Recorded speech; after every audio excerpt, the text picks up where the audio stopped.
क्या होती है। अब देखो सिंध के सिलेबस में एक टॉपिक और भी है, वो है types of the reaction based upon reaction velocity.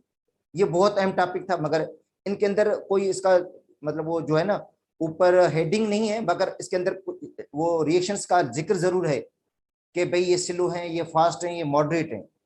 Actually chemically जो काइनेटिक्स है वो है study of the rate of reaction, velocity of the reaction, और रिएक्शन की वेलोसिटी की बुनियाद पे बेटा, रिएक्शन की स्पीड की बुनियाद पर, रिएक्शन की वेलोसिटी की बुनियाद पर रिएक्शन को तकसीम किया जाता है या रिएक्शन को डिस्ट्रीब्यूट किया जाता है तीन टाइप्स के अंदर।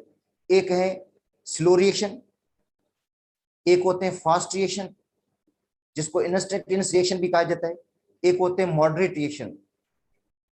ठीक है बेटा, देखो रिएक्शन की वेलोसिटी की बुनियाद पर रिएक्शन को क्लासिफाई किया जाता है स्लो में, फास्ट में और मॉडरेट के अंदर। ठीक है, अब देखो स्लो रिएक्शन वो होते हैं जो बहुत ज्यादा टाइम लगाते हैं कंप्लीट होने में, और एक्सपेरिमेंटली उनका रेट ऑफ रिएक्शन मालूम करना बहुत डिफिकल्ट है। मतलब जो स्लो रिएक्शंस हैं उनका एक्सपेरिमेंटली तजर्बाती तौर पर रेट ऑफ रिएक्शन मालूम करना बहुत मुश्किल है, क्योंकि लॉन्ग टाइम लगाते हैं कंप्लीट होने में।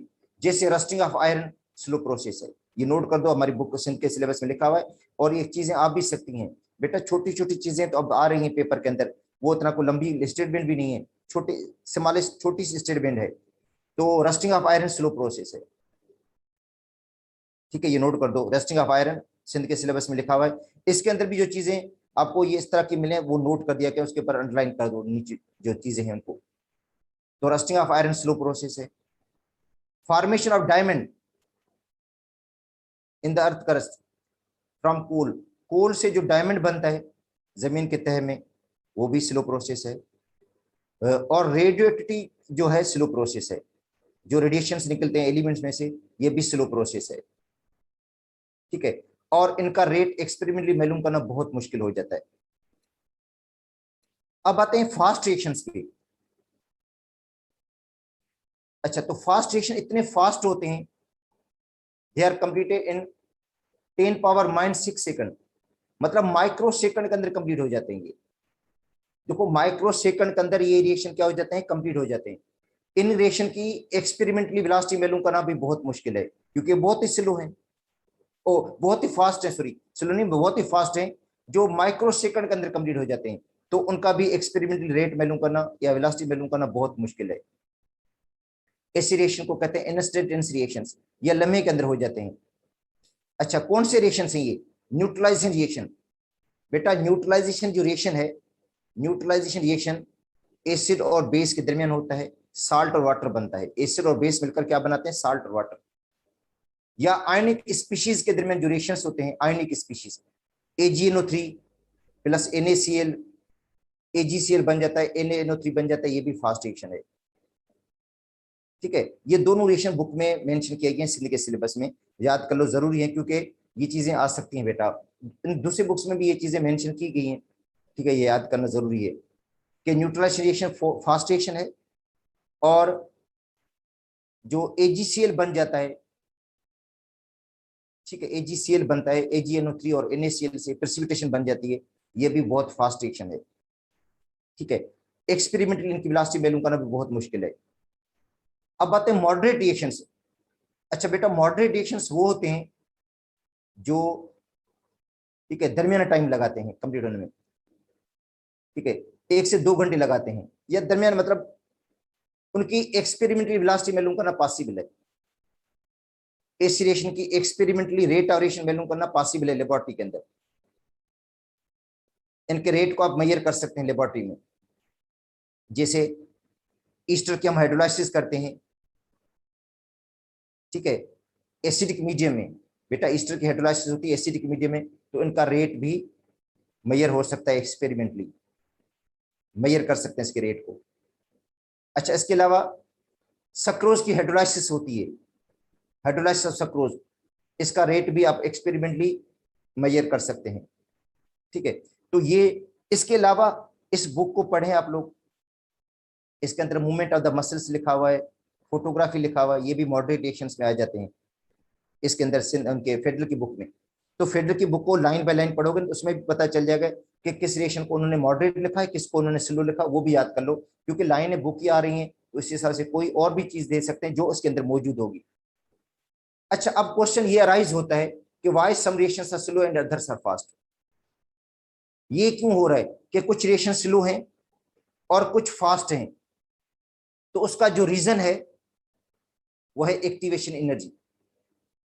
रिएक्शन का स्लो होना, रिएक्शन का फास्ट होना डिपेंड करता है एक्टिवेशन एनर्जी पे।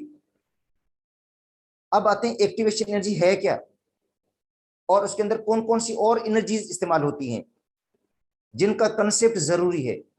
बेटा, एक्टिवेशन एनर्जी के साथ हमें थ्रेशोल्ड एनर्जी का भी कंसेप्ट होना चाहिए, और मालिक उसकी एवरेज इंटरनल एनर्जी का भी कंसेप्ट होना चाहिए। देखो, तीन एनर्जीज हैं इसके अंदर। एक्टिवेशन एनर्जी के कंसेप्ट में तीन एनर्जीज हैं। एक एक्टिवेशन एनर्जी है, एक है थ्रेशोल्ड एनर्जी, ठीक है, और एक है एवरेज इंटरनल एनर्जी, ठीक है। अब देखो, threshold energy actually total energy है, या थ्रेशोल्ड एनर्जी सम है एवरेज एनर्जी का, मालिक उसकी एवरेज काइनेटिक एनर्जी का, और दूसरा एक्टिवेशन एनर्जी का, ठीक है। जो टोटल एनर्जी प्रोडक्ट को चाहिए, मतलब टोटल एनर्जी रिएक्टेंट के मालिक को उसके पास होनी चाहिए। टोटल एनर्जी, जैसे सपोज करते हैं आपके सिलेक्शन के लिए टोटल सीपीएन होता है, ठीक है। टोटल सीपीएन अगर सपोज करते हैं किस जो जिले की सिलेक्शन 84 पे जा रही है, तो इसका मतलब उस स्टूडेंट्स का जो परसेंटेज कम से कम 84 होना चाहिए सिलेक्शन के लिए। अगर 84 तक है तो वो मतलब सिलेक्ट हो सकता है, अगर 84 से कम है तो उसका मतलब है वो सिलेक्ट नहीं हो सकता। अच्छा, अब उसी 84 में परसेंटेज दो काउंट हुए हैं। 50% आपका बोर्ड का परसेंटेज काउंट हुआ है, और 50% आपका एंट्री टेस्ट का जो रिजल्ट है वो काउंट हुआ है। तो इसमें भी ऐसे ही है तकरीबन।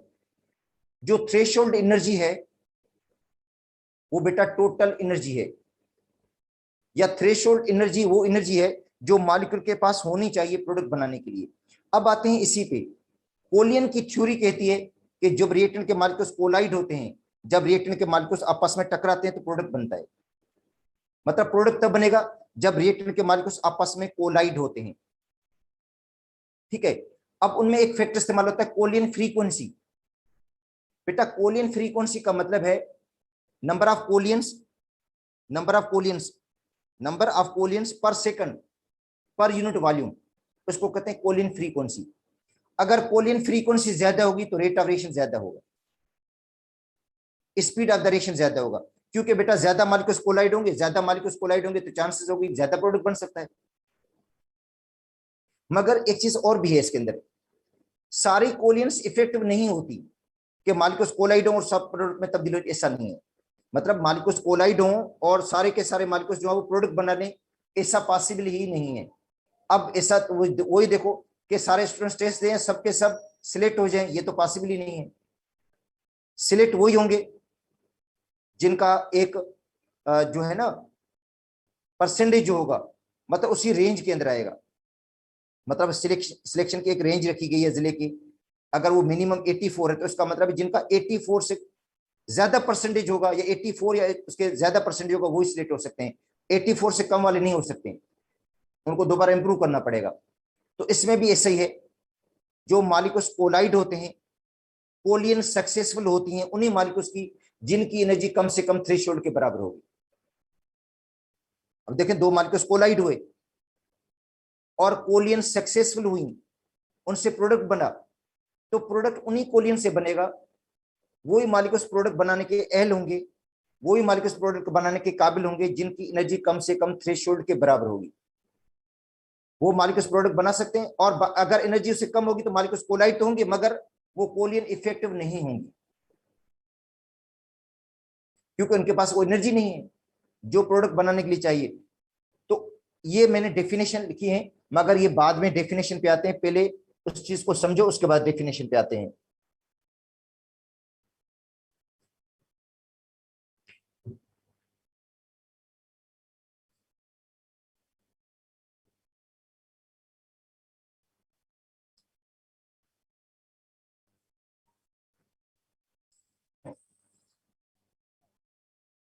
देखो ये है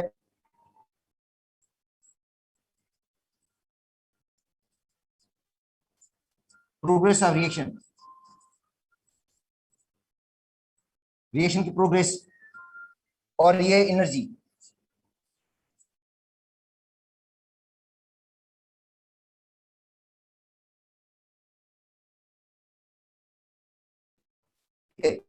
अब देखो कोई चीज हम पकाते हैं, ठीक है, जब तक उसको हम हीट नहीं देते तब तक वो चीज पकती नहीं है।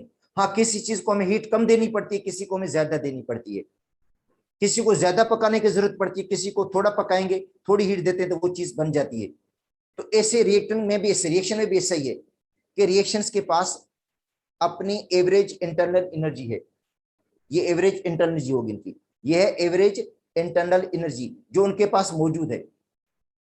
अब एक और एनर्जी भी होती है बेटा, यहां से देखो यहां तक,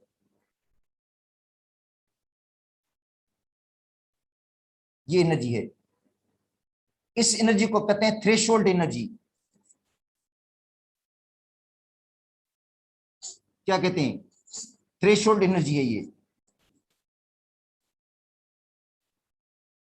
टारगेट ये है मालिक्यूल्स को, अगर मालिक्यूल्स के पास इतनी एनर्जी है तो ये प्रोडक्ट बना सकते हैं, मगर मालिक्यूल्स के पास इतनी एनर्जी है, देखो बेटा मालिक्यूल के पास एनर्जी कितनी है, ये एनर्जी है, ये एनर्जी है मालिक्यूल्स की। और प्रोडक्ट बनाने के लिए कितनी चाहिए? देखो प्रोडक्ट बनाने के लिए तो इतनी एनर्जी चाहिए, ये प्रोडक्ट बनाने के लिए चाहिए।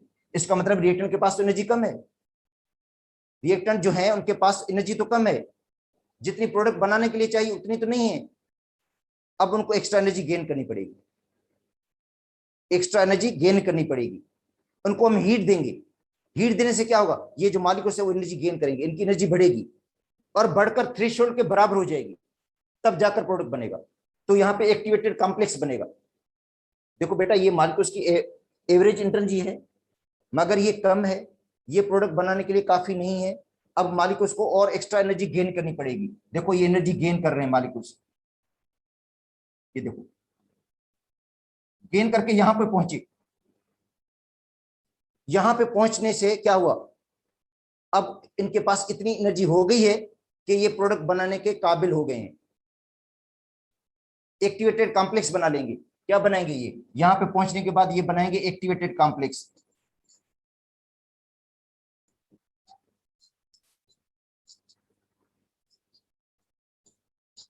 क्योंकि रिएक्टर के जो मालिक्यूल्स हैं वो क्या बनाएंगे बेटा, एक्टिवेटेड कॉम्प्लेक्स बनाएंगे जो अनस्टेबल होगा और बाद में डिकम्पोज हो जाएगा, डिकम्पोज होकर प्रोडक्ट बनाएगा। तो इसका मतलब है ये रिएक्टर के मालिक्यूल्स हैं, उन्होंने एनर्जी एब्जॉर्ब की, यहां तक पहुंचे, एक्टिवेटेड कॉम्प्लेक्स बनाया, एक्टिवेटेड कॉम्प्लेक्स अनस्टेबल था, उसने दोबारा एनर्जी रिलीज की, और एनर्जी रिलीज करने से क्या हुआ, ये प्रोडक्ट बना, उसकी एनर्जी, ये देखो ये प्रोडक्ट बन रहा है। अब क्या बन रहा है, ये प्रोडक्ट बन रहा है। हाँ, अब प्रोडक्ट बनने में एनर्जी कितनी रिलीज होती है, अगर सपोज करते हैं प्रोडक्ट बनने में एनर्जी कम रिलीज हुई है तो समझे यहां तक ये प्रोडक्ट बन जाएगा। ये क्या बन जाएगा बेटा, प्रोडक्ट बन गया, ये है energy of product.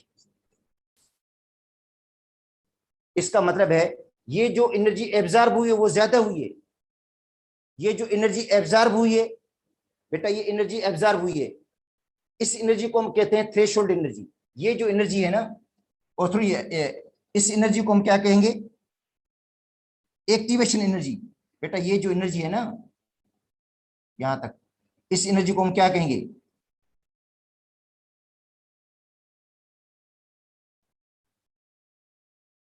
Activation energy.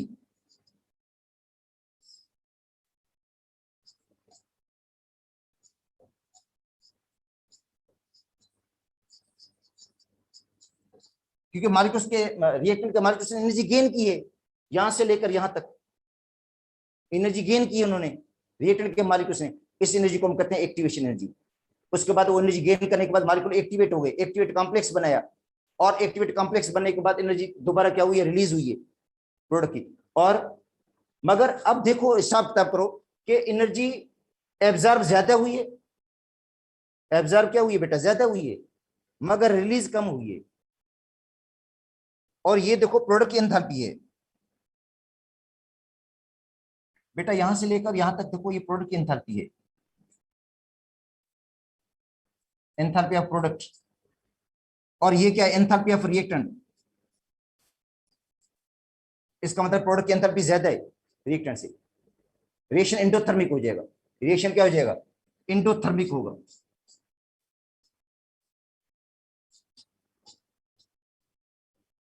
Endothermic होगा। और डेल्टा एच किसके बराबर होता है, enthalpy of product minus enthalpy of reactant. इसका आंसर किस में आएगा, पॉजिटिव का आएगा।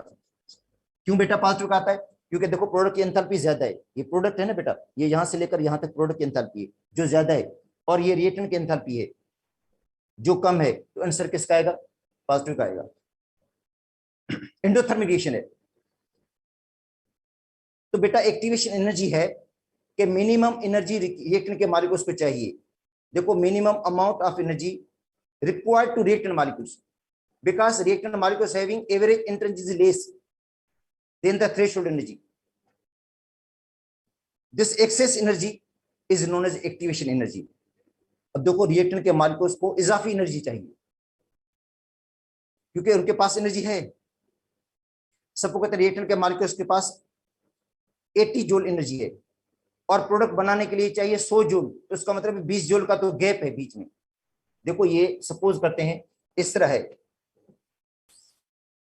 ये रिएक्टेंट के मॉलिक्यूल्स हैं जिनकी एनर्जी 80 जूल है,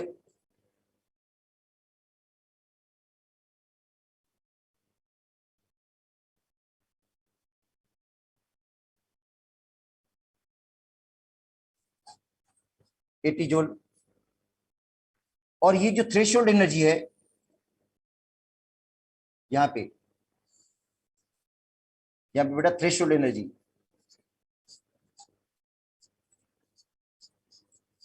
थ्रेशोल्ड एनर्जी जो है ठीक है वो 100 जूल। कितनी है बेटा, 100 जूल है। तो बीच में गैप कितने का है, 20 जूल का है। इसका मतलब मालिक उसको 20 जूल कम से कम एनर्जी गेन करनी पड़ेगी, तब जाकर वो थ्रेशोल्ड के बराबर हो जाएगी उनकी एनर्जी। उसके बाद वो प्रोडक्ट बनाएंगे, उसके बाद एक्टिवेटेड कॉम्प्लेक्स बनाएंगे। एक्टिवेटेड कॉम्प्लेक्स अनस्टेबल होगा जो डिकम्पोज होगा प्रोडक्ट में, उसके बाद वो प्रोडक्ट में तब्दील होगा। मतलब पहले तो रिएक्टेंट के मॉलिक्यूल्स के पास 80 जूल है। अगर 80 जूल एनर्जी है और एनर्जी आप नहीं दे रहे, मॉलिक्यूल्स कोलाइड होंगे मगर कोलिन सक्सेसफुल नहीं होंगी वो। बेटा अगर मॉलिक्यूल्स को आप एक्स्ट्रा एनर्जी नहीं देंगे तो जो मॉलिक्यूल्स कोलाइड होंगे वो कोलिन सक्सेसफुल नहीं होंगी, क्योंकि उनके पास एनर्जी नहीं है, उनकी एनर्जी थ्रेशोल्ड के बराबर है ही नहीं। अब मॉलिक्यूल्स को एक्स्ट्रा एनर्जी की जरूरत पड़ेगी।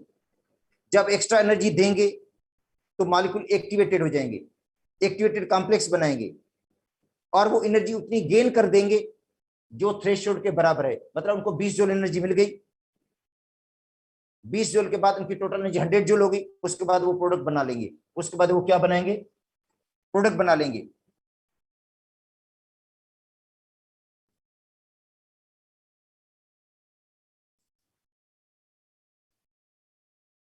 और यहां पे देखो ये एक्सोथर्मिक रिएक्शन है बेटा। ये रिएक्शन क्या है, एक्सोथर्मिक है, हीट रिलीज हो रही है इसमें।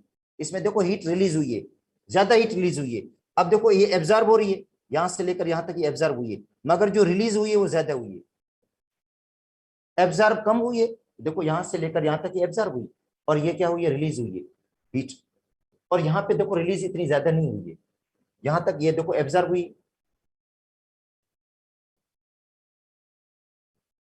बेटा, यहां तक ये देखो यहां तक एब्जॉर्ब हुई है। ये देखो इस लाइन को देखो, ये बड़ी लाइन है, ज्यादा एब्जॉर्ब हुई है, मगर जो रिलीज हुई है वो बहुत कम हुई है। इसका मतलब है ये एंडोथर्मिक रिएक्शन होगा। और ये देखो ये एब्जॉर्ब हुई है और ये रिलीज हुई है, ठीक है, तो इसका मतलब ये रिएक्शन क्या हो जाएगा, एक्सोथर्मिक हो जाएगा। इनको अगर हम ग्राफ को देखेंगे तो ये बेटा एंथैल्पी ऑफ प्रोडक्ट है और ये एंथैल्पी ऑफ रिएक्टेंट है।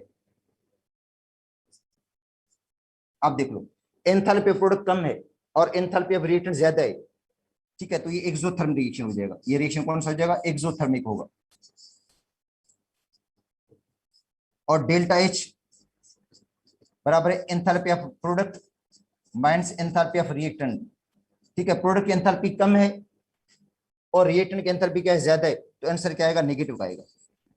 हीट रिलीज हो जाएगी, हीट क्या होगी, रिलीज होगी, क्योंकि बेटा यहाँ पे बांड को तोड़ने की एनर्जी दी गई है, ये बांड को ब्रेक करने की एनर्जी दी गई है, मगर जब बांड टूटे हैं, सॉरी बांड बने हैं प्रोडक्ट में, एक्टिवेटर कॉम्प्लेक्स बनने के बाद बांड बने, प्रोडक्ट बना, तो उनमें एनर्जी ज्यादा रिलीज होगी, इसका मतलब रिएक्शन एक्सोथर्मिक हो जाएगा, ओवरऑल हीट रिलीज होगी, और इसके अंदर ओवरऑल हीट क्या होगी, एब्जॉर्ब होगी इस रिएक्शन के अंदर।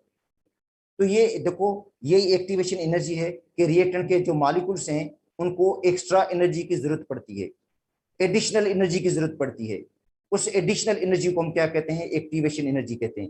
और जितनी इसकी वैल्यू लो होगी उतना रिएक्शन फास्ट होगा।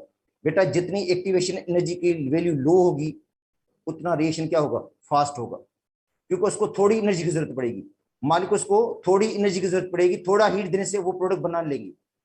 अगर एक्टिवेशन एनर्जी जीरो है तो रिएक्शन समझे बहुत ज्यादा फास्ट होगा, इंस्टेंटेनियस रिएक्शन होगा, फास्ट रिएक्शंस होते हैं। जो रिएक्शंस फास्ट होते हैं बेटा उनकी एक्टिवेशन एनर्जी बहुत ही लो होती है, या जीरो के बराबर होगी या लो होगी, ठीक है। अगर एक्टिवेशन एनर्जी की वैल्यू हाई है तो रिएक्शन क्या होगा, स्लो होगा, ठीक है, क्योंकि रिएक्शन को ज्यादा एनर्जी की जरूरत पड़ रही है, प्रोडक्ट बनाने के लिए ज्यादा एक्सेस एनर्जी की जरूरत पड़ रही है। तो बेटा डिपेंड करता है एक्टिवेशन एनर्जी पे, रिएक्शन का स्लो होना, रिएक्शन का फास्ट होना डिपेंड करता है एक्टिवेशन एनर्जी पे। देखो low value of activation energy,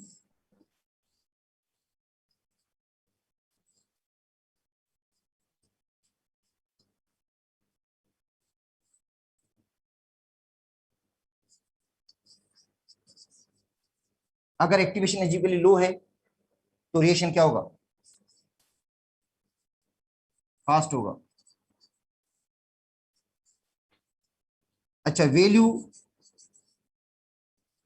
of के रेट कांस्टेंट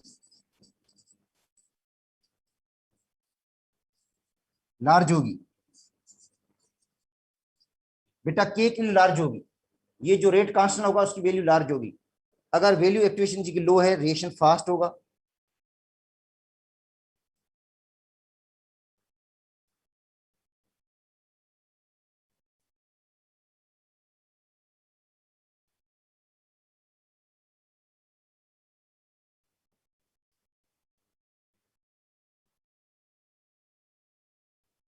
रिएक्शन फास्ट होगा, और वैल्यू के की वैल्यू लार्ज होगी, ठीक है। अगर high value of activation energy होगा,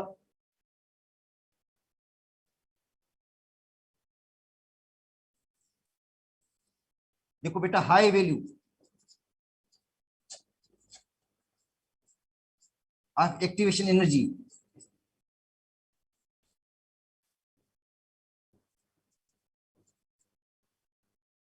रिएक्शन स्लो होगा,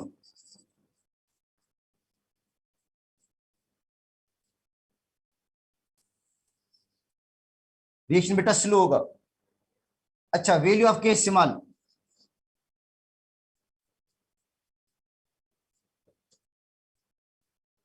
के की वैल्यू स्मॉल होगी, जो रेट कांस्टेंट होगा उसकी वैल्यू स्मॉल होगी, जो बेटा रेट कांस्टेंट है उसकी वैल्यू क्या होगी, स्मॉल होगी उसके अंदर, ठीक है। तो यहां पे देखो बेटा कंसेप्ट एक्टिवेशन एनर्जी से मिलता है कि स्पीड ऑफ द रिएक्शन या वेलोसिटी ऑफ द रिएक्शन ये डिपेंड करता ही एक्टिवेशन एनर्जी पे है,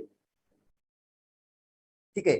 या एक्टिवेशन एनर्जी डिपेंड करती है नेचर ऑफ द रिएक्टेंट पे, रिएक्टेंट की नेचर पे डिपेंड करती है,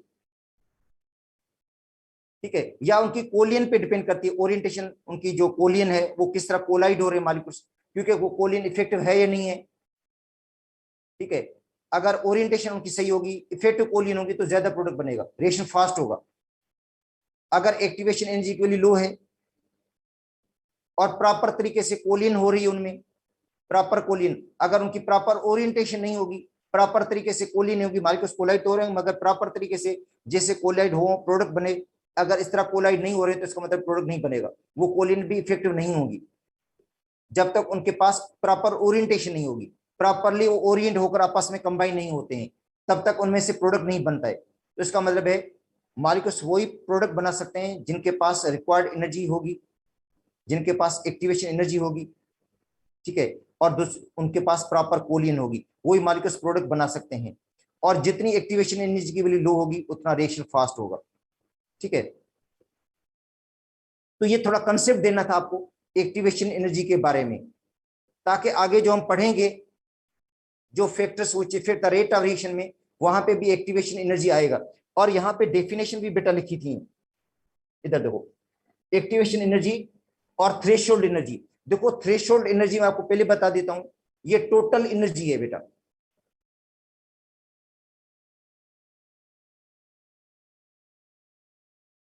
मॉलिक्यूल्स के पास कम से कम अगर 100 जूल एनर्जी है तो प्रोडक्ट बना लेंगे। ठीक है, अच्छा वो 100 जूल आएगी कहां से? अच्छा, एक तो उसके पास एवरेज एनर्जी है, जो मॉलिक्यूल्स हैं उनकी एवरेज इंटरनल एनर्जी है। सपोज करते हैं मॉलिक्यूल्स के पास एवरेज एनर्जी 80 जूल है, 100 जूल तो है ही नहीं, 80 जूल पे प्रोडक्ट नहीं बनेगा, भले कोलाइड होते रहे। अब उनको एक्स्ट्रा एनर्जी की जरूरत पड़ेगी, अब उनको एक्सेस एनर्जी की जरूरत पड़ेगी 20 जूल की, तो वो 20 जूल जो होगा वो होगा एक्टिवेशन एनर्जी। इन दोनों को सम करेंगे, इन सम करेंगे तो आपको मिलेगा थ्रेशोल्ड एनर्जी। इसका मतलब है थ्रेशोल्ड जो एनर्जी है, ये थ्रेशोल्ड एनर्जी क्या है? सम है बेटा।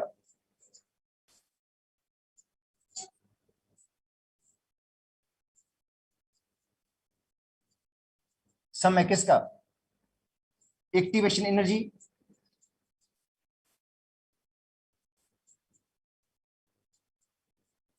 Plus average internal energy.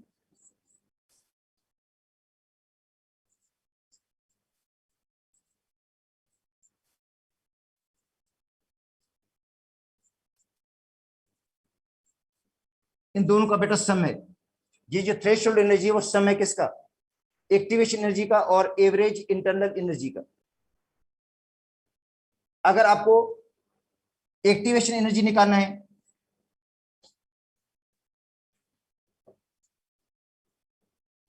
तो एक्टिवेशन एनर्जी होगा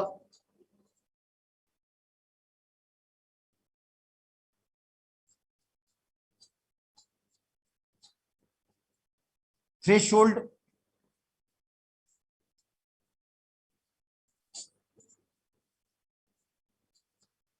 energy minus average internal energy.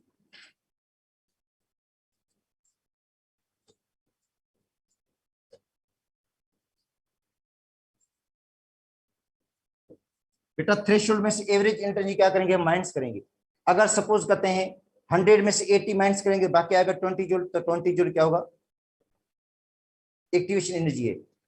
बेटा थ्रेशोल्ड एनर्जी 100 है और एवरेज एनर्जी 80 है। ठीक है, तो 100 में से अगर आप 80 माइनस करोगे तो जवाब आएगा 20 जूल। तो 20 जूल क्या होगा? एक्टिवेशन एनर्जी होगा। अब आते हैं इनकी डेफिनेशंस पे। तो बेटा एक्टिवेशन एनर्जी की सॉरी थ्रेशोल्ड की क्या है? Minimum amount of the energy which reactant molecule possess. इसका मतलब है मिनिमम एनर्जी जो रिएक्टेंट के पास होनी चाहिए। अगर सपोज करते हैं मिनिमम रिएक्टेंट के पास 100 जूल है तो प्रोडक्ट बना लेंगे। ठीक है, 100 जूल में क्या हुआ? 80 जूल उनकी अपनी थी, 20 जूल उन्होंने गेन कर ली, अब उनके पास 100 जूल हो गई है। तो मिनिमम अमाउंट ऑफ एनर्जी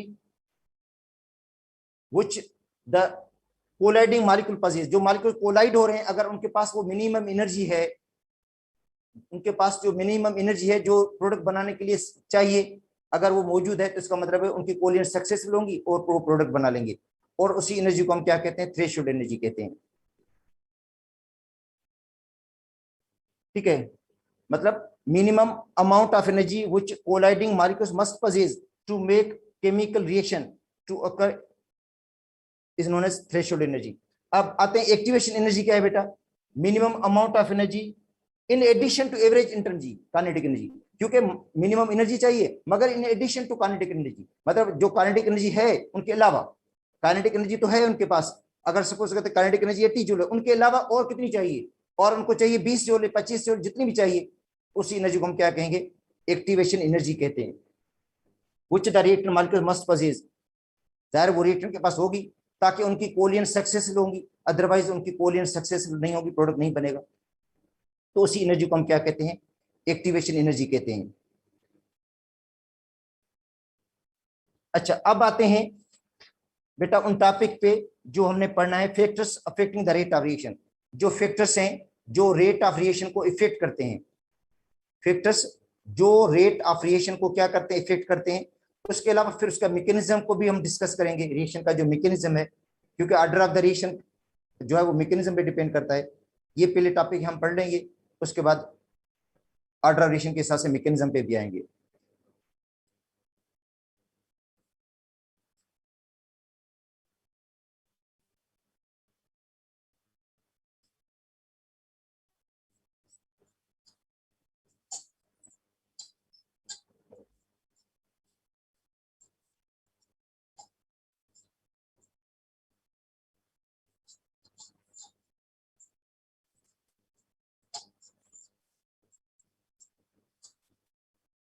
अच्छा बेटा, factors which effect the rate of reaction, factors जो इफेक्ट करते हैं किसको, रेट ऑफ रिएक्शन को इफेक्ट करते हैं। अब देखो रेट ऑफ रिएक्शन को इफेक्ट करते हैं फैक्टर, इनमें एक है concentration of the reactant, number 2 पे है nature of the reactant. Nature of the reactant से मुराद एक्टिवेशन एनर्जी है, अभी पढ़ाया था आपको मैंने। एक्टिवेशन एनर्जी का मतलब है नेचर ऑफ द रिएक्टेंट है ये। अगर एक्टिवेशन एनर्जी के लिए लो होगी रिएक्शन फास्ट हो जाएगा, अगर एक्टिवेशन एनर्जी के लिए हाई होगी तो रिएक्शन स्लो हो जाएगा, ठीक है। अच्छा, तीसरा फैक्टर है टेम्परेचर, क्योंकि टेम्परेचर का बहुत बड़ा रोल है रेट ऑफ रिएक्शन में, क्योंकि जो रिएक्टेंट के मॉलिक्यूल्स हैं उनके पास एवरेज एनर्जी कम होती है, फिर उनको एक्स्ट्रा एनर्जी देनी पड़ती है, तो जाहिर है हमें हीट के जरिए मिलेगी, उनको हम टेम्परेचर देंगे। हम टेम्परेचर देने से क्या होगा, जो मॉलिक्यूल्स है वो ज्यादा एनर्जी गेन कर लेते हैं और ज्यादा मॉलिक्यूल्स प्रोडक्ट बनाने के एहल हो जाते हैं, काबिल हो जाते हैं, वो रिक्वायर्ड एनर्जी गेन करते हैं, ठीक है। रिक्वायर्ड एनर्जी गेन करते हैं टेम्परेचर के जरिए, जब उनको टेम्परेचर देते हैं तो उनको रिक्वायर्ड एनर्जी मिल जाती है और वो प्रोडक्ट बनाने के एबल हो जाते हैं। और ये रफ कैलकुलेशन है कि अगर टेम्परेचर हम 10 डिग्री सेंटीग्रेड बढ़ाते हैं, टेम्परेचर 10 डिग्री सेंटीग्रेड बढ़ाते हैं तो रेट ऑफ रिएक्शन डबल हो जाता है। अगर पहले सपोज करते हैं 100 मॉलिक्यूल्स प्रोडक्ट बनाने के एबल थे, तो अब 200 मॉलिक्यूल्स प्रोडक्ट बनाने के एबल हो जाएंगे। 10 डिग्री सेंटीग्रेड टेम्परेचर बढ़ाने इसका ये इजाफा हुआ, फायदा हुआ।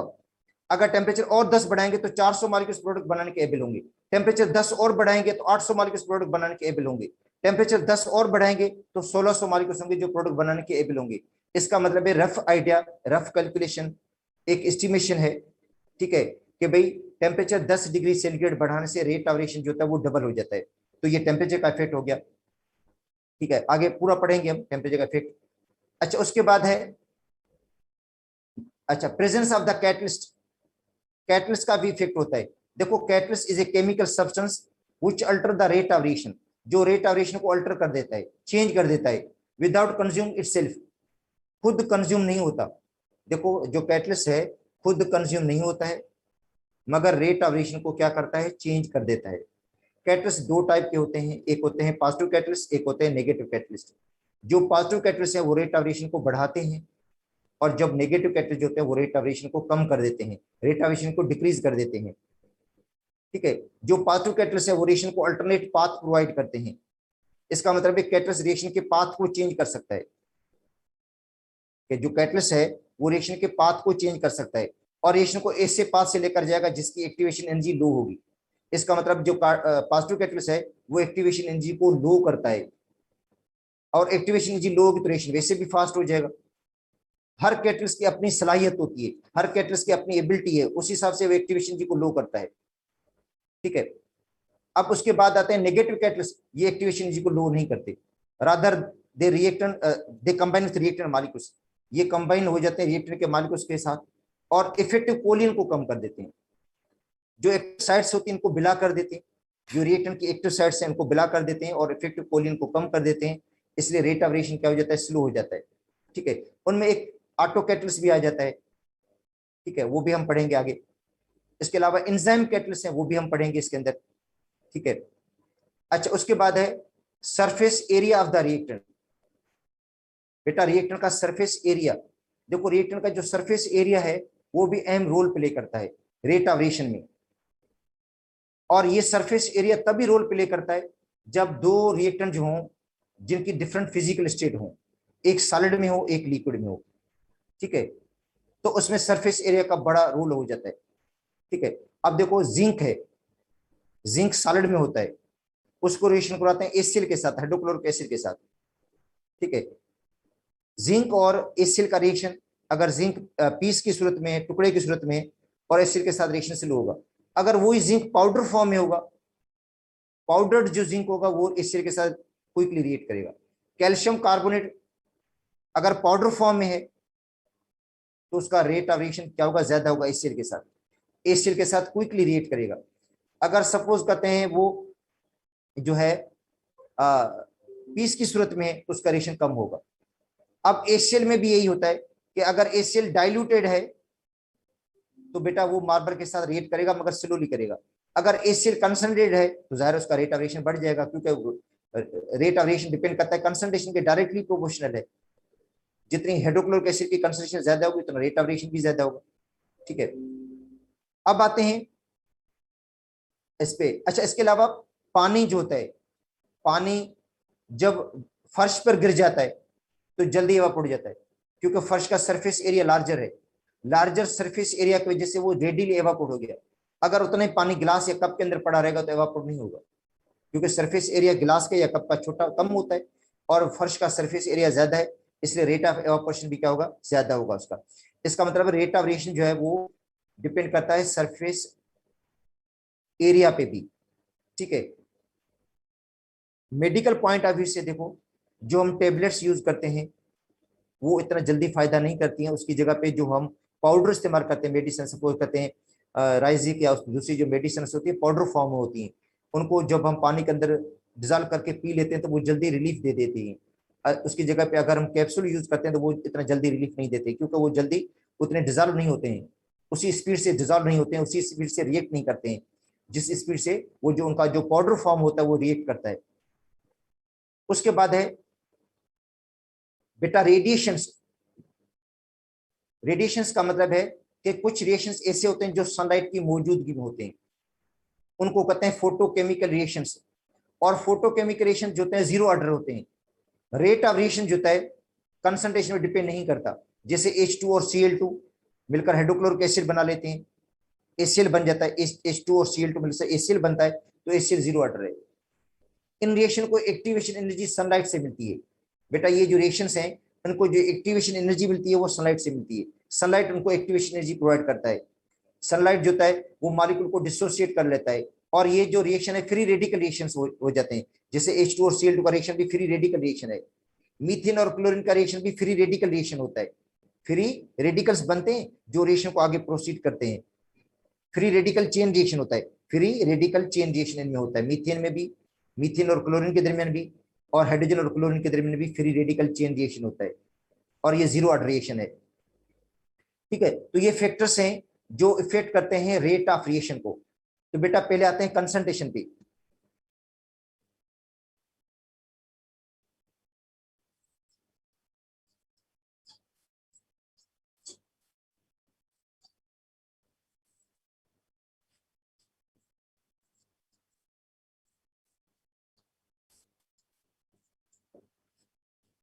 ये होता है मोल पर यूनिट वॉल्यूम, क्योंकि इसका यूनिट होता है मोल पर डीएम होता है बेटा, मोल पर यूनिट वॉल्यूम है। ठीक है, या number of molecules per unit volume भी कह सकते हैं, number of molecules per unit volume या मोल पर वॉल्यूम भी कह सकते हैं। तो concentration according to law of mass action, rate of reaction जो है वो डायरेक्टली प्रोपोर्शनल है कंसंट्रेशन के। देखो लॉ ऑफ मास एक्शन के मुताबिक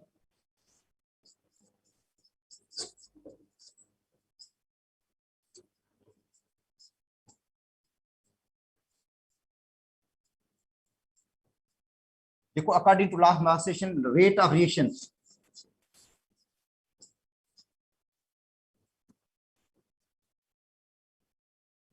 is directly proportional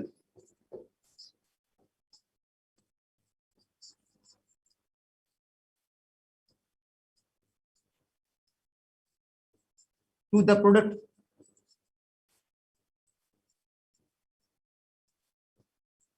of active masses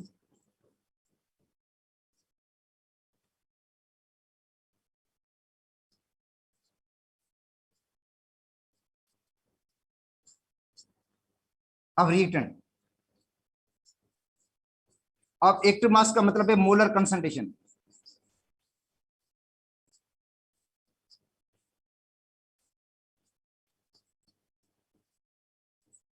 तो लाभ मास रिलेशन कहता है रेट ऑफ रिएक्शन जो है डायरेक्टली प्रोपोर्शनल है मोलर कंसंट्रेशन के, या रेट ऑफ रिएक्शन जो होता है डायरेक्टली प्रोपोर्शनल होता है एक्टिव मास के। अगर कंसंट्रेशन ज्यादा है तो रेट ऑफ रिएक्शन ज्यादा होगा, अगर कंसंट्रेशन कम है तो रेट ऑफ रिएक्शन भी कम होगा। देखो बेटा रीजन क्या है उसका, जब हम कंसंट्रेशन बढ़ाते हैं तो अमाउंट बढ़ जाता है, मॉलिक्यूल्स बढ़ जाते हैं, फ्रीक्वेंसी ऑफ द कोलियन बढ़ जाती है। बेटा collision, frequency of the collision का मतलब है number of collision per unit volume, per second per unit volume. तो number of collisions per second का मतलब एक सेकंड के अंदर, पर यूनिट वॉल्यूम, ठीक है, वो बढ़ जाती है, जिसको कहते हैं फ्रीक्वेंसी ऑफ द कोलियन इंक्रीज। मतलब कंसंट्रेशन बढ़ाएंगे तो कोलियन की फ्रीक्वेंसी बढ़ जाएगी, ज्यादा मॉलिक्यूल्स कोलाइड होंगे, ज्यादा मॉलिक्यूल्स कोलाइड होंगे तो प्रोडक्ट बनने के चांसेस भी ज्यादा होंगे, ज्यादा प्रोडक्ट बनेगा। जाहिर है मॉलिक्यूल्स वही प्रोडक्ट बनाएंगे जिनकी एनर्जी थ्रेशोल्ड के बराबर होगी, मगर ज्यादा मॉलिक्यूल्स जब कोलाइड होंगे तो उसमें एनर्जी भी ज्यादा, मॉलिक्यूल्स के पास इतनी एनर्जी होगी वो प्रोडक्ट बनाने के एल होंगे। अगर मॉलिक्यूल्स की कोली नहीं कम है तो जाहिर चांसेस भी प्रोडक्ट बनने के कम होंगे। देखो जितनी बेटा कंसंट्रेशन ज्यादा होगी उतनी कोलियन फ्रीक्वेंसी ज्यादा होगी, और कोलियन फ्रीक्वेंसी ज्यादा होगी तो रेट ऑफ रिएक्शन भी क्या होगा, ज्यादा होगा। इसका मतलब है रेट जो है डायरेक्टली प्रोपोर्शनल है किसके, कंसंट्रेशन के, और कंसंट्रेशन ज्यादा होगी तो क्या होगा, कोलियन फ्रीक्वेंसी ज्यादा होगी, और कोलियन फ्रीक्वेंसी ज्यादा होगी तो क्या हो जाएगा,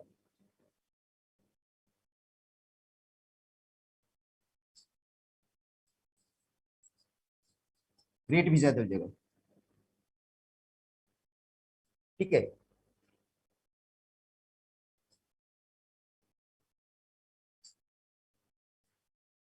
ठीक है बेटा, तो रेट जो है डायरेक्ट डिविजन किसके, कंसंट्रेशन के है,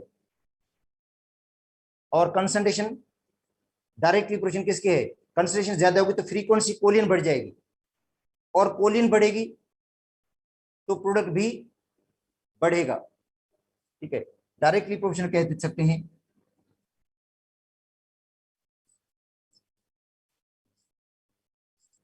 प्रोडक्ट की ज्यादा प्रोडक्ट बनेगा, ज्यादा मॉलिक्यूल्स प्रोडक्ट बनाने के एल होंगे।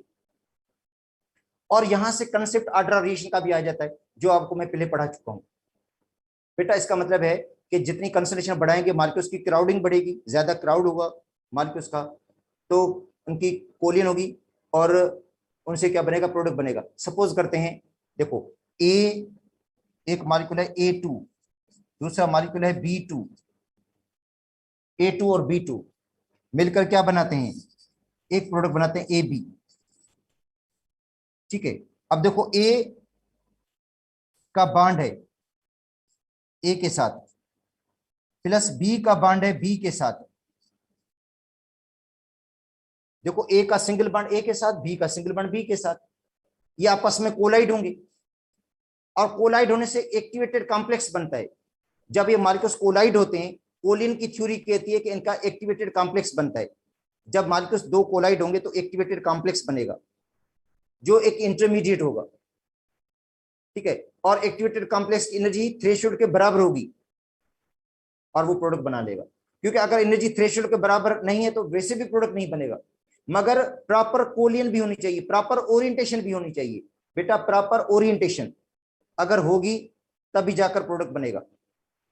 ठीक है, तो अब देखो इसका इस तरह हो जाएगा बांड, ए और बी का बांड बन जाएगा, और ए का बांड भी पार्शियली है। देखो बेटा ए का बांड भी, ए और बी का बांड बना पार्शियली, और ए का बांड अभी तक मौजूद है, अब वो टूटने को जा रहा है। अब देखो ये ए का बी के साथ बांड बन गया, अब देखो ये हो गया। अब इसका मतलब है ये एक्टिवेटेड कॉम्प्लेक्स है।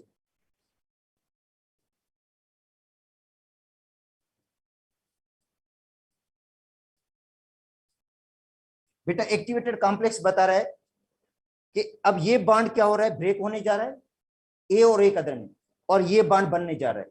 बी और बी का बांड ब्रेक होने जा रहा है, ए और बी का बांड बन रहा है। तो इसका मतलब ब्रेकिंग किसकी होगी, इस बांड की ब्रेकिंग होगी, ये बांड टूटेगा, ये बांड भी टूट जाएगा। अब ए और बी मिलकर क्या बनाएंगे, ए बी बना लेंगे, ए और बी का प्रोडक्ट बन जाएगा। और ये भी क्या बन जाएगा, 2AB बन जाएगा। ये बांड टूट जाएगा, ये वाला बांड जो ए और ए के दरमियान था वो टूट गया, बी ए बी के दरमियान बांड टूट गया। मगर एक्टिवेटेड कॉम्प्लेक्स कह रहा है कि अभी तक बांड इनमें मौजूद है पार्शली। इसका मतलब है पार्शली ए ने बी के साथ बंध बना लिया, ठीक है, और इस ए ने भी बी के साथ बंध बना लिया, ठीक है। अब ये बांड इनका टूटेगा, ये वाला भी बांड टूटेगा, ए और बी का परमानेंट बांड बन जाएगा, ये प्रोडक्ट बन गया। देखो तो जो एक्टिवेटेड कॉम्प्लेक्स है ये बेटा अनस्टेबल है।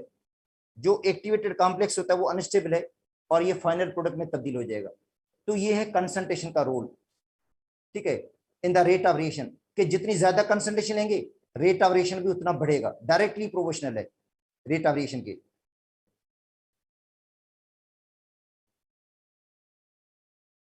अच्छा, इसके अंदर जो चीज होगी मैं आपको पढ़ा देता हूं। इसके अंदर नेचर ऑफ द रिएक्शन उन्होंने पहले लिख दिया है। अच्छा,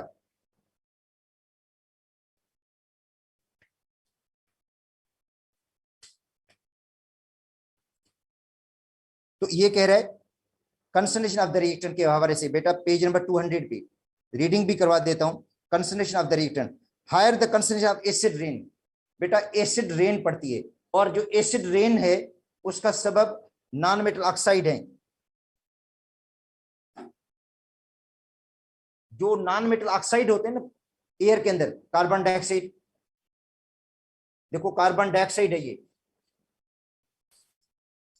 प्लस वाटर तो बन जाता है कार्बोनिक एसिड।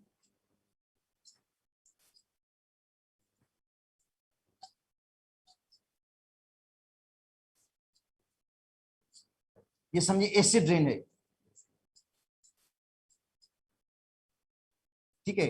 मतलब ये जो बारिश का पानी है कार्बन डाइऑक्साइड में डिजॉल्व हो गया, कार्बन डाइऑक्साइड उसी बारिश के पानी के अंदर डिजॉल्व हो गई, ठीक है। देखो बेटा ये जो कार्बन डाइऑक्साइड गैस है डिजॉल्व हो जाती है वाटर के अंदर और बनाती है एसिड, क्या बनाती है, ठीक है। एसिड रेन में ये रिएक्शन हो जाता है।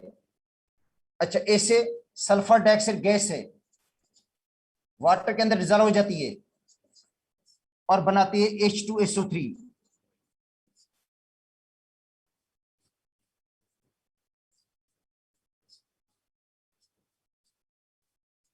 Sulphuric acid. ऐसे SO3 है,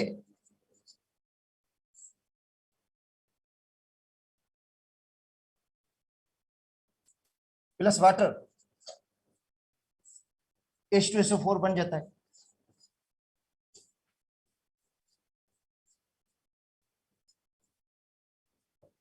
NO2 है,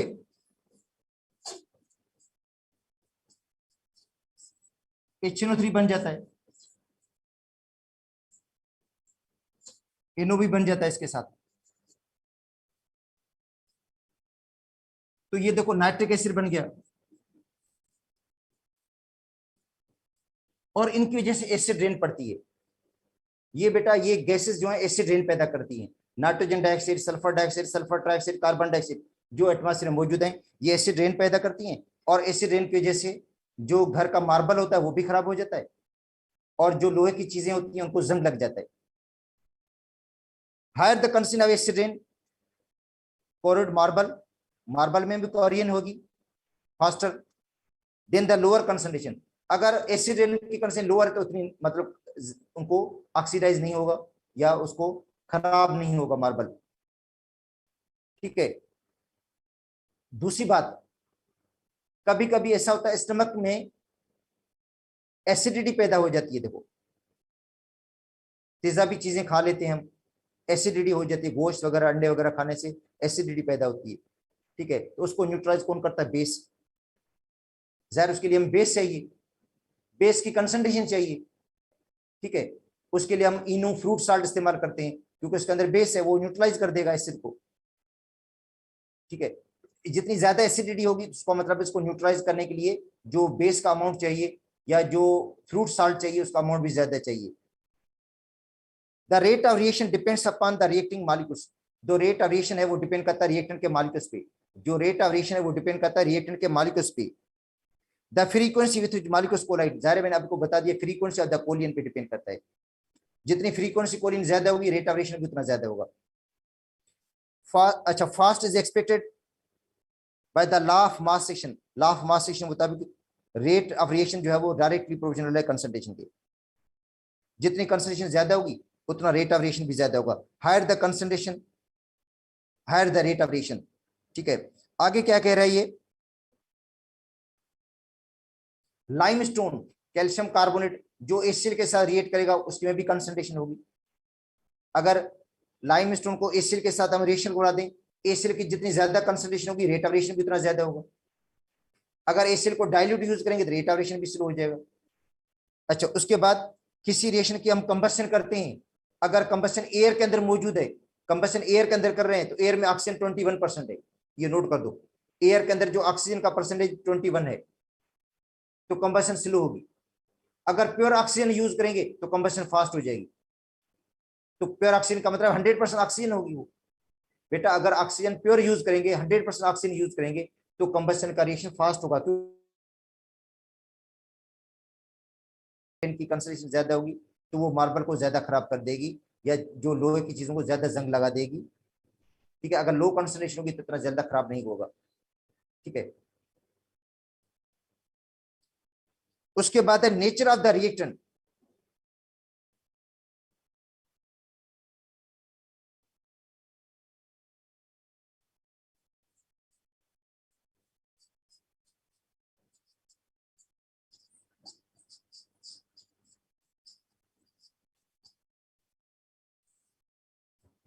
अच्छा बेटा, nature of the reactant, reactant की नेचर। अब देखो अल्कली मेटल्स हैं, जैसे अल्कली मेटल्स बहुत ज्यादा रिएक्टिव हैं। अल्कली जो मेटल्स हैं वो बहुत ज्यादा रिएक्टिव हैं कि उनके जो वैलेंस शेल में इलेक्ट्रॉन्स है वो लूजली बाउंड है, आसानी से लूज हो जाते हैं, जल्दी रिएक्ट कर लेते हैं, बहुत ज्यादा रिएक्टिव हैं। अगर ओपन एयर में रखें उनको केरोसिन ऑयल के अंदर रखते हैं, अल्कली मेटल्स को केरोसिन ऑयल के अंदर रखते हैं, गासलेट के अंदर रखते हैं। अगर ओपन एयर में रखेंगे तो वो जल्दी ऑक्सीडाइज हो जाएंगे, इतने ज्यादा रिएक्टिव हैं। मतलब रिएक्टर की नेचर है ये। अब वहां पे नोबल गैस रिएक्ट नहीं करती है क्योंकि उनका ऑक्टेट आउटरमोस्ट ऑर्बिट कंप्लीट है। जो हेलोजन्स हैं वो भी ज्यादा रिएक्टिव हैं नॉन मेटल में। देखो मेटल में अल्कली मेटल ज्यादा रिएक्टिव हैं और जो नॉन मेटल है उनमें हेलोजन ज्यादा रिएक्टिव हैं। अगर इनका रिएक्शन करवा दें हम तो आयनिक बॉन्ड जो बनेगा वो जल्दी बनेगा, या आयनिक कंपाउंड के जो दरमियान रिएक्शन होते हैं वो फास्ट होते हैं। बेटा आयनिक स्पीशीज के दरमियान जो रिएक्शन होते हैं वो फास्ट होते हैं और कोवलेंट कंपाउंड के दरमियान जो रिएक्शन होते हैं वो स्लो होते हैं। जो कोवलेंट कंपाउंड के दरमियान रिएक्शन है वो बेटा स्लो होते हैं और जो आयनिक कंपाउंड के दरमियान रिएक्शन होते हैं वो फास्ट होते हैं। अच्छा, तो रिएक्शन का स्लो होना या फास्ट होना वो डिपेंड एक्टिवेशन एनर्जी भी करता है। तो नेचर ऑफ द रिएक्टेंट से मुराद है एक्टिवेशन एनर्जी। ठीक है, एक्टिवेशन एनर्जी हर रिएक्शन के लिए अलग अलग होती है। बेटा एक्टिवेशन जो एनर्जी है वो हर रिएक्शन के लिए अलग अलग है, किसी के लिए कम होगी किसी के लिए ज्यादा होगी। जितनी एक्टिवेशन एनर्जी के लिए कम होगी रिएक्शन उतना फास्ट होगा और जितनी एक्टिवेशन एनर्जी के स्लो होगी रिएक्शन उतना स्लो होगा। अब देखो ये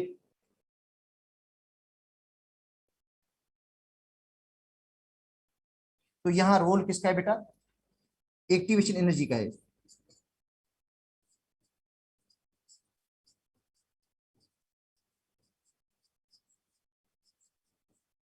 ठीक है, रिएक्शन का स्लो होना या फास्ट होना, नेचर से मुराद एक्टिवेशन एनर्जी है। बेटा नेचर से मुराद ही एक्टिवेशन एनर्जी है।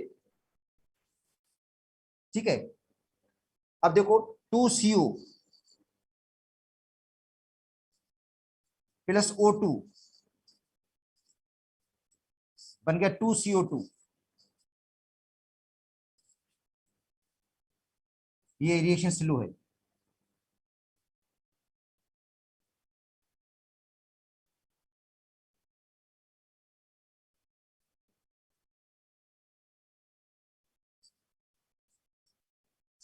NO plus O2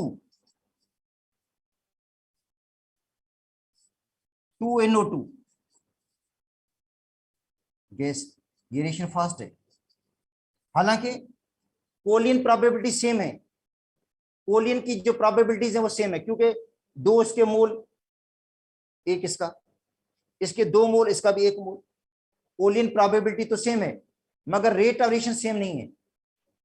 कोलियन probability same है मगर रेट ऑफ रिएक्शन सेम नहीं है, ये स्लो है और ये फास्ट है। तो रीजन क्या है बेटा, रीजन है एक्टिवेशन एनर्जी। इधर देखो एक्टिवेशन एनर्जी है रीजन इसका।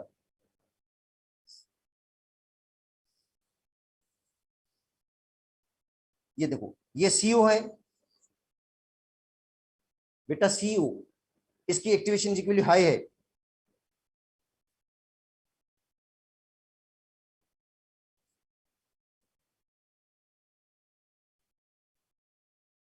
इधर देखो ये एक्टिवेशन एनर्जी है,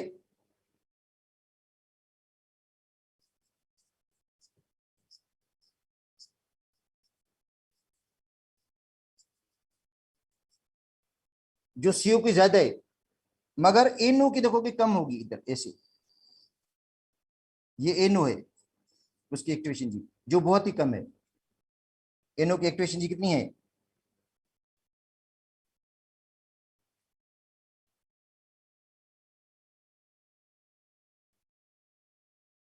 बेटा यहां तक है, ये है, ये NO की एक्टिवेशन जी है और ये CO की। चलो अगले पेज पे मैं दूसरा ग्राफ बना लेता हूं।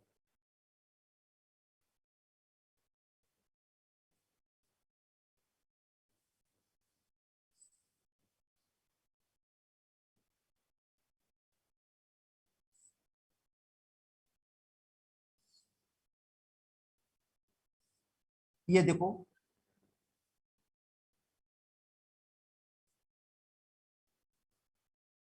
बेटा CO है ये,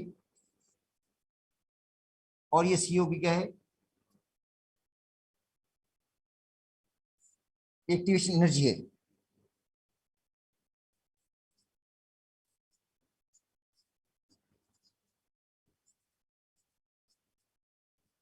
जो ज्यादा है बेटा CO की देखो एक्टिवेशन एनर्जी बहुत ज्यादा है। अब NO को देखें,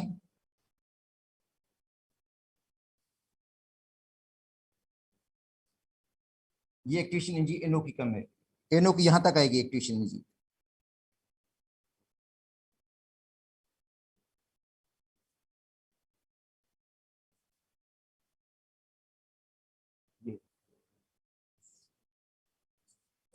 activation energy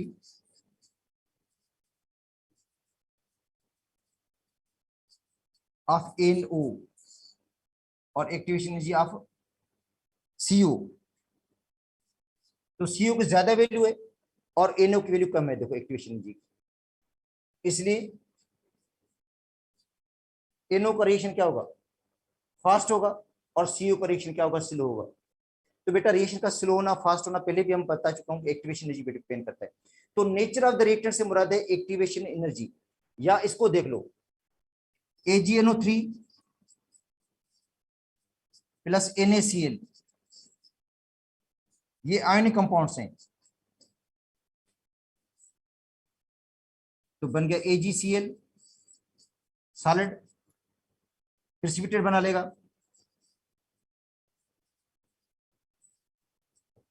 plus NaNO3।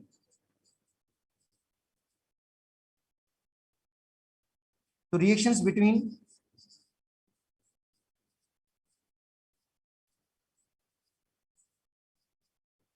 ionic compounds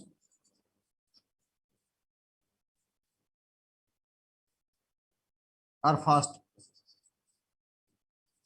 बेटा आयनिक कंपाउंड के दरमियान रिएक्शन फास्ट होंगे। अब देखो न्यूट्रलाइजेशन फास्ट है,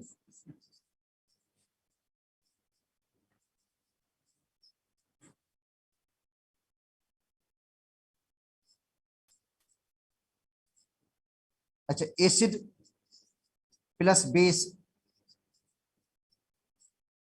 बेटा ये एसिड है और ये बेस है, देखो एसिड और बेस के दरमियान रिएक्शन भी फास्ट होता है, न्यूट्रलाइजेशन एसिड और बेस के दरमियान होता है, बनता है साल्ट और वाटर, और ये रिएक्शन भी फास्ट होता है, ठीक है। तो ये नेचर ऑफ रिएक्टेंट में बात आ रही है, देखो इसका भी किसमें आ गया, नेचर ऑफ द रिएक्टेंट में बनेगा साल्ट NaCl प्लस वाटर बन गया।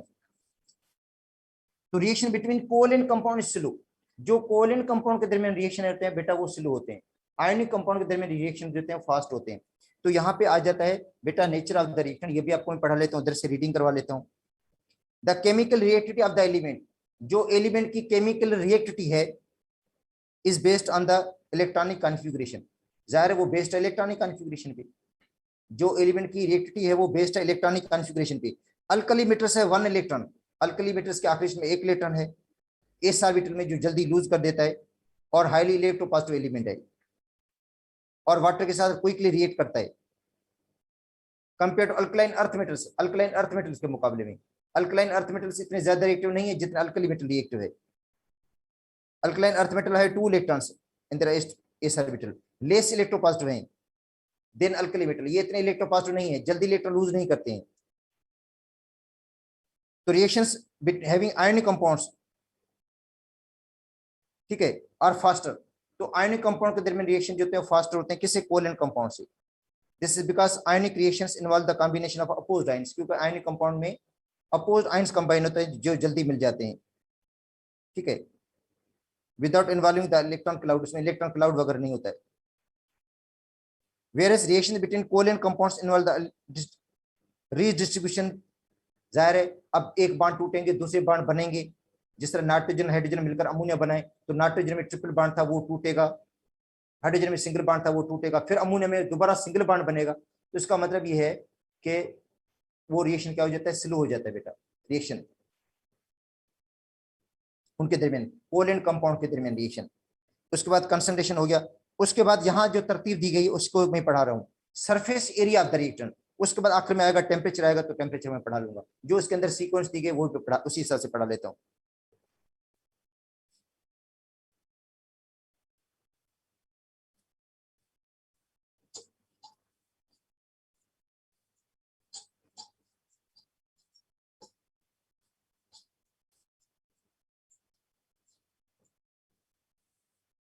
ठीक है, तो बेटा रेट ऑफ रिएक्शन जो है ये डायरेक्टली प्रोपोर्शनल है सरफेस एरिया के।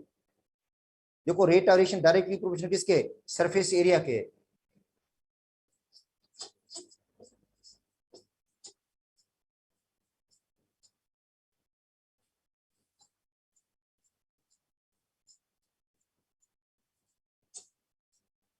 ठीक है, अगर हम वैसे देखें तो सरफेस गैस का क्या होता है? गैस के मॉलिक्यूल दूर दूर होते हैं वैसे भी, इसका मतलब गैस के रिएक्शन फास्ट होंगे। अब जो गैस में कंबशन होती है वो फास्ट होती है बेटा, गैस के अंदर जो कंबशन होती है वो फास्ट होती है, ठीक है, किसके मुकाबले में? कंबशन ऑफ लिक्विड के मुकाबले में। उसके बाद सॉलिड के मुकाबले में। अब देखो नेचुरल गैस को आप आग लगा दें, नेचुरल गैस की कंबशन करें, पेट्रोल की और कोयले कोल की, तो कोल जो है वो उतने जल्दी कंबशन नहीं होगा। कोल के अंदर, कोल सॉलिड है, सॉलिड के अंदर इतनी जल्दी कंबशन नहीं होती है जितनी गैस के अंदर कंबशन होती है। तो क्योंकि गैस का सरफेस एरिया लार्जर होता है, ज्यादा सरफेस, क्योंकि गैस के माल दूर दूर होते हैं, ज्यादा सरफेस एरिया होता है उनका, तो ज्यादा सरफेस एरिया की वजह से उनमें जो कंबशन रिएक्शन होता है, देखो बेटा कंबशन रिएक्शन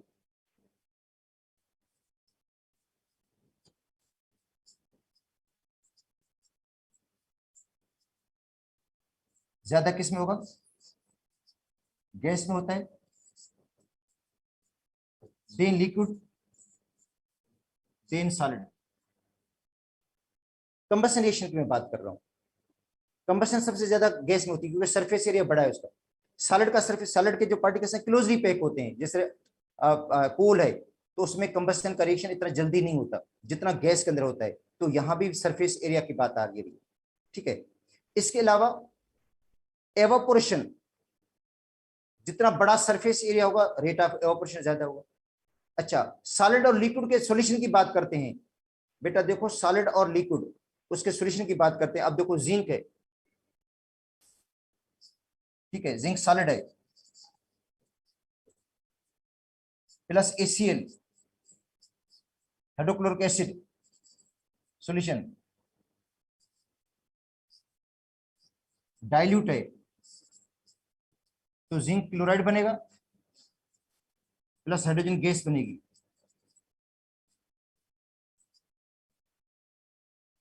अच्छा, रिएक्शन स्लो होगा। अच्छा, अब देखो जिंक पाउडर में ले रहे हैं आप लोग,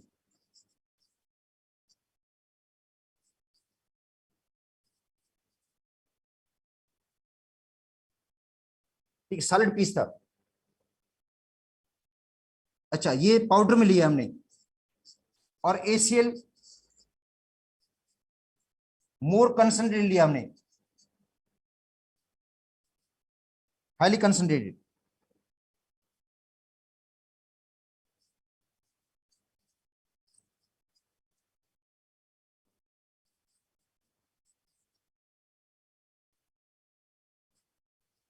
बेटा ज्यादा कंसंट्रेट लिया हमने, ठीक है, तो बनेगा तो वही जिंक क्लोराइड बनेगा।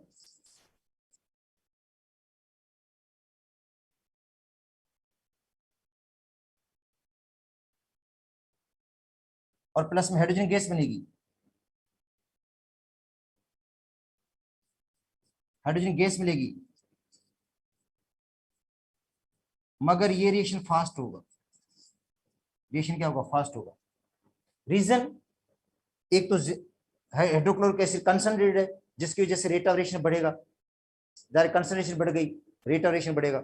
दूसरा जिंक पाउडर फॉर्म में, तो जिंक पाउडर का जो रेट ऑफ रिएक्शन होगा वो ज्यादा होगा, ठीक है। अगर जिंक पीस की सूरत में है, टुकड़े की सूरत में है, तो उसका रिएक्शन क्या होगा? स्लो होगा। तो यहाँ पे बात आ रही है किसकी? सरफेस एरिया की, कि जितना सरफेस एरिया ज्यादा होगा उतना रेट ऑफ रिएक्शन भी क्या होगा? ज्यादा होगा, ठीक है। सरफेस एरिया भी मिल रहा है और यहाँ पे कंसंट्रेशन, दोनों इफेक्ट कर रहे हैं। ये चीजें दोनों, दो इफेक्ट है इसके अंदर, एक तो सरफेस एरिया का इफेक्ट हो गया, दूसरा बेटा कंसंट्रेशन का इफेक्ट है, क्योंकि हाईली कंसंट्रेटेड। तो ओनली सरफेस एरिया को ना देखें आप लोग, जब रिएक्शन बात आती है तो दूसरे फैक्टर्स को भी इन्वॉल्व करना है। दूसरा फैक्टर कौन सा है? कंसंट्रेशन वाला है। तो जितनी कंसंट्रेशन ज्यादा होगी उतना रेट ऑफ रिएक्शन ज्यादा होगा। देखो दो चीजें, अब देखो ये भी है। तीसरी बात, अच्छा ये 1, ये 2, तीसरी बात, ठीक है। अब देखो 1 2 3, 3 में जिंक लेते हैं हम,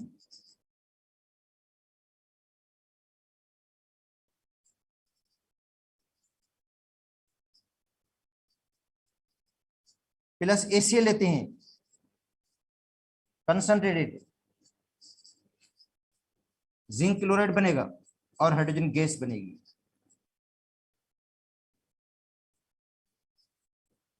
चौथा रिएक्शन, जिंक पाउडर लेते हैं और ACl डाइल्यूट ले रहे हैं, हल्का ACl ले रहे हैं, तो भी जिंक क्लोराइड बनेगा और हाइड्रोजन गैस मिलेगी। अब बताओ, ठीक है, रेट ऑफ रिएक्शन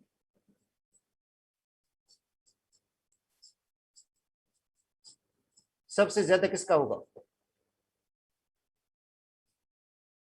बेटा रेट ऑफ रिएक्शन सबसे ज्यादा किसका होगा? सबसे ज्यादा रेट ऑफ रिएक्शन किसका होगा इसके अंदर? सेकंड का।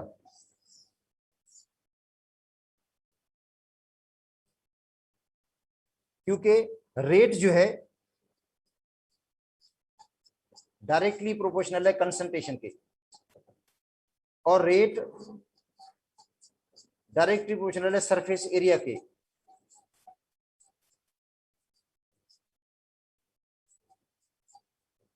बेटा रेट सरफेस एरिया, तो सरफेस एरिया ज्यादा किसका होगा? पाउडर जिंक का होगा। और कंसंट्रेशन ज्यादा किसकी है? ACl की है, कंसंट्रेट ACl की। तो ये दोनों चीजें रेट ऑफ रिएक्शन को बढ़ा देंगी। बेटा एक तो आप पाउडर जिंक यूज कर रहे हो, दूसरा ACl को कंसंट्रेट ले रहे हो। यहाँ पे पाउडर जिंक तो है मगर ACl डाइल्यूट है, यहाँ पे कंसंट्रेट ACl तो है मगर जिंक सॉलिड फॉर्म में है, पीस वाली सूरत में है। तो रेट ऑफ रिएक्शन उसी का ज्यादा होगा जिसका सरफेस एरिया ज्यादा हो। अभी मैंने आपको मिसाल दी थी, तो वो जो मेडिसिन आती हैं उसके अंदर भी सरफेस एरिया का रोल है। अब एक कैप्सूल आते हैं, दूसरे होते हैं साशे, पाउडर वाली मेडिसिन आती हैं। तो जो पाउडर फॉर्म वाली मेडिसिन होती हैं वो जल्दी रिलीफ देती हैं, जल्दी फायदा देती हैं, क्योंकि उसका सरफेस एरिया ज्यादा है। तो यहां से पढ़ लेते हैं, कहता है बेसिक कंसेप्ट ऑफ कोलियन थ्योरी। जो बेसिक कंसेप्ट है कोलियन थ्योरी का, ठीक है, is that reactant particles atom ions या मॉलिक्यूल्स मस्ट कोलाइड। जाहिर है रिएक्टेंट के पार्टिकल्स तो कोलाइड होंगे तभी रिएक्शन होगा with each other in order to react. Direct collision होगी तभी रिएक्शन होगा। The rate of reaction increase with increasing the surface area. Rate of reaction बढ़ेगा सरफेस एरिया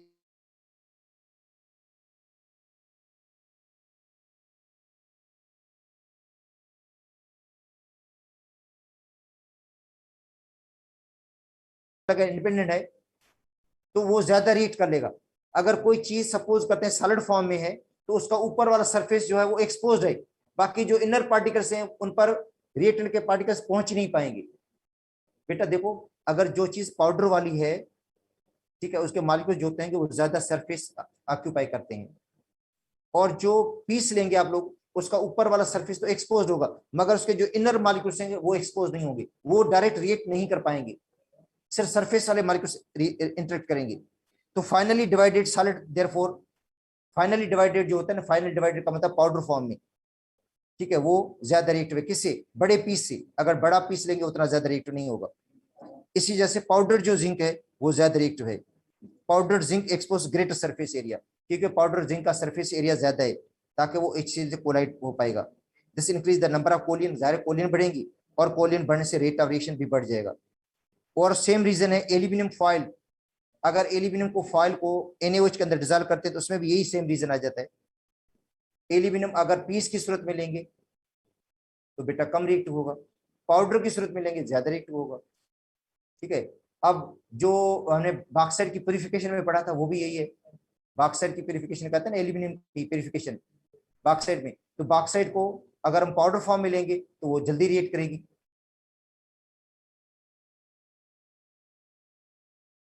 लेंगे तो उसका रिएक्शन जल्दी रिएक्शन हो जाएगा। हर्स मेथड के अंदर, बेयर्स मेथड के अंदर, सरपेक्स मेथड, सब के अंदर जो हम बॉक्साइट लेते हैं वो पाउडर फॉर्म में होती है बेटा, ताकि सरफेस एरिया उसका ज्यादा होगा, रिएक्शन भी ज्यादा होगा उसका। ठीक है। बाकी रहते हैं टेम्परेचर और दूसरा है कैटलिस्ट। ठीक है। उसके बाद रेट डिटरमाइन स्टेप रहता है, वो आपको पढ़ा दूंगा मैं।